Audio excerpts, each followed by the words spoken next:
कधी वेगाचा थरार अंगाशी येतो तर कधी अंदाज चुकल्यामुळे अपघात घडतात। तामिळनाडूच्या कन्याकुमारीमध्ये अशीच एक घटना घडली आहे। वेगाचा थरार आणि चुकलेला अंदाज यामुळे बसवरचं नियंत्रण सुटलं। बसनं डावीकडे वळणाऱ्या टेम्पोला धडक दिली आणि टेम्पो उलटला। सुदैवाने या घटनेत जीवितहानी झाली नाही। टेम्पो डावीकडे वळत असल्यामुळे त्याचा वेग कमी झाला होता, मात्र तो वळेल आणि बस सरळ निघून जाईल असा बस चालकाचा अंदाज होता। मात्र हे टायमिंग चुकलं आणि हा अपघात घडला। असे अपघात टाळण्यासाठी सुरक्षित अंतर राखण्याचं आवाहन करण्यात येत आहे। मात्र अनेकदा अतिघाईच्या नादात या आवाहनाचा सुद्धा विसर पडतो आणि त्यामुळे अनेकदा अपघात घडतो। त्यात वाहनांचं नुकसान होतच, एखाद्याच्या जीवावर सुद्धा बेतण्याची भीती असते। त्यामुळे वाहन चालवताना संयम आणि अंतर राखलंच पाहिजे।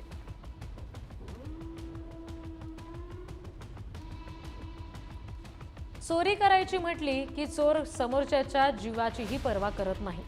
समोरच्याचा जीव घेतील पण चोरी करतील, इतकी वाईट मानसिकता होत चालली आहे। शेवटी ही कलियुग आहे असं उगीच म्हणत नाही। आता हेच बघा, ही दृश्य उत्तर प्रदेशच्या आग्रामधली आहे आणि इथे 2-4 जण आलेले आपल्याला पाहायला मिळतात। ज्वेलर्सच्या दुकानात हे 2-4 जण घुसले, दुकानात चोरी केली। चोरी करून पळून जात असताना दुकानाबाहेर दुकानाचा मालक त्यांना अडवायचा प्रयत्न करत होता आणि तितक्यात हे चोर या मालकाला बंदूक काढून गोळी सुद्धा मारताना दिसतात आणि पळून जात आहेत। इतकी निष्ठुरता आणि हिंमत येते कुठून हा सवाल आहे।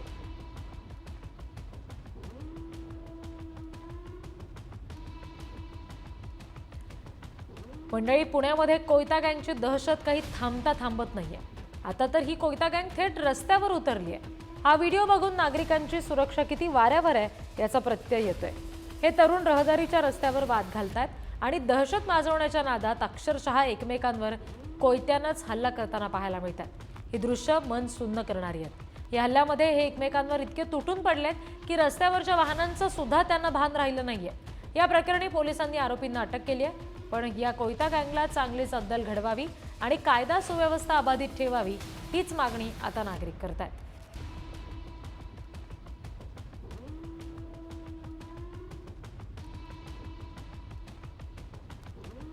चोराला वेळ, काळ, जागा, परिस्थिती यांच्याशी कशाचीच देणं घेणं नसतं। चोर चोरी करतोच, पण स्वतःच्या फायद्यासाठी समोरच्याच्या जीवाची सुद्धा पर्वा करत नाही। समोरचा मेला तरी बेहत्तर, पण चोरी यशस्वी झाली पाहिजे। आता ही दृश्यच बघा, दृश्य जालन्यातली आहेत। रस्त्यावरून ही व्यक्ती चालत होती, तितक्यात 2 जण आले आणि या व्यक्तीला मारहाण करायला लागले। या चोरांनी मारहाण करून त्यांच्याजवळील पैसे, मोबाईल हिसकावून घेतला। दिवसेंदिवस वाढलेल्या चोरीच्या घटना कधी थांबणार आणि या मुजोर चोरांच्या मुसक्या आवळायच्या तरी कशा, हा प्रश्न आता निर्माण झालाय।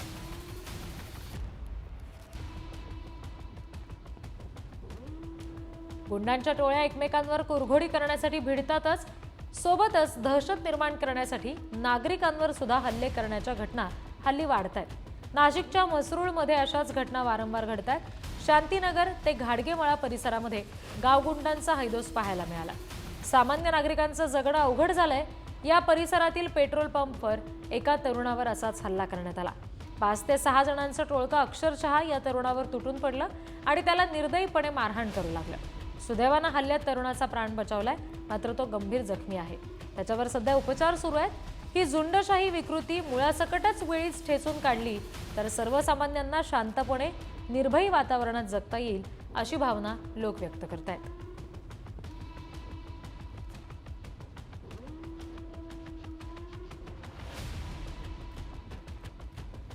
माणूस एका दिवसात किती काम करू शकतो याला मर्यादा नसते।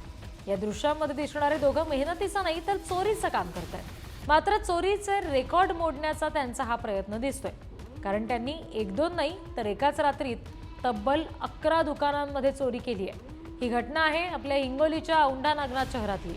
दुकानाचं शटर फोडून दोघंही दुकानात शिरले। दुकानातील तिजोरीमधून त्यांनी पैसे लंपास केले। मग मोबाईल टॉर्चच्या उजेडात त्यांना दुकानात सीसीटीव्ही असल्याची जाणीव झाली आणि त्यांनी पळ काढला। दोघांनीही तोंडाला कापड बांधून ओळख लपवायचा प्रयत्न केला। त्यामुळे एकाच दिवसात लखपती होण्याचा चोरट्यांचा डाव यशस्वी झाला असला तरी तो किती दिवस टिकणार हे मात्र पाहावं लागेल।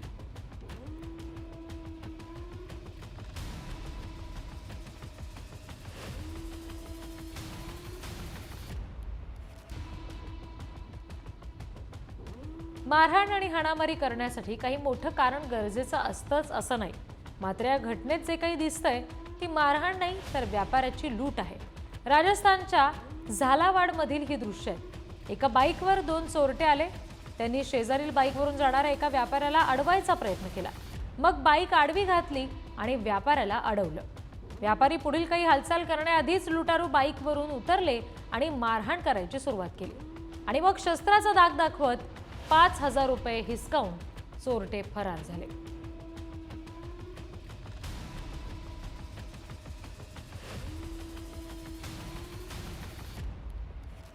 वाहन चालवताना रस्त्याचा अंदाज घेत स्वतःसह पादचाऱ्यांची सुद्धा काळजी घेणं गरजेचं असतं। मात्र यामध्ये जर चूक झाली तर नाहक त्यांच्या जीवावर बेतण्याची शक्यता असते। पुण्याच्या खेड तालुक्यातल्या दोंदे परिसरात असाच एक प्रकार घडला। एक गावकरी रस्त्याच्या कडेनं निघाला होता आणि यावेळी तो पायी जात असताना 2 बाईक त्याच्या मागून आल्या। त्यातल्या मागच्या बाईकवरील बाईकस्वाराने ओव्हरटेक करायचा प्रयत्न केला असावा आणि त्या नादात तो रस्त्याच्या इतका कडेला आला की त्याच्या बाईकची पादचाऱ्याला जोरदार धडक बसली। या अपघातामध्ये त्याच्यासह पादचारी गंभीर जखमी झालाय। कुठली चूक नसलेल्या या पादचाऱ्याच्या मेंदूला गंभीर इजा झाली आहे, त्यामुळे त्याची प्रकृती सध्या गंभीर आहे। वाहन चालवताना केलेला बेजबाबदारपणा, ओव्हरटेकची घाई त्या पादचाऱ्याच्या गंभीर इजा करणाऱ्याला ठरलेली आहे आणि आता वाहन चालवताना आणि रस्त्याच्या कडेने जाताना प्रत्येकानं काळजी घ्यायला हवी, हेच ही दृश्य शिकवतात।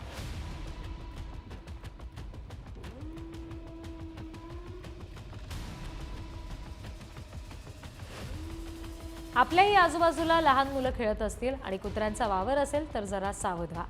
मंडळी, ही घटना आग्रा इथली आहे। शहरातील एका कॉलनीमध्ये लहान मुलगा फिरायला घराबाहेर पडला, पण त्याचा हा साहसपूर्ण प्रवास अचानक मिशन इम्पॉसिबल सारखा झाला, कारण त्याच्या स्वागतासाठी कॉलनीचे स्वयंघोषित रक्षक तब्बल 4 ते 5 भटकी कुत्री धावत आली आणि त्यांनी त्याच्यावर हल्ला चढवला। या हल्ल्यामध्ये मुलगा गंभीर जखमी झालाय। सुदैवानं नागरिकांनी थेट धावत जाऊन मुलाला वाचवलं, त्यामुळे या भटक्या कुत्र्यांचा बंदोबस्त करावा अशी मागणी मात्र आता स्थानिक करतायत।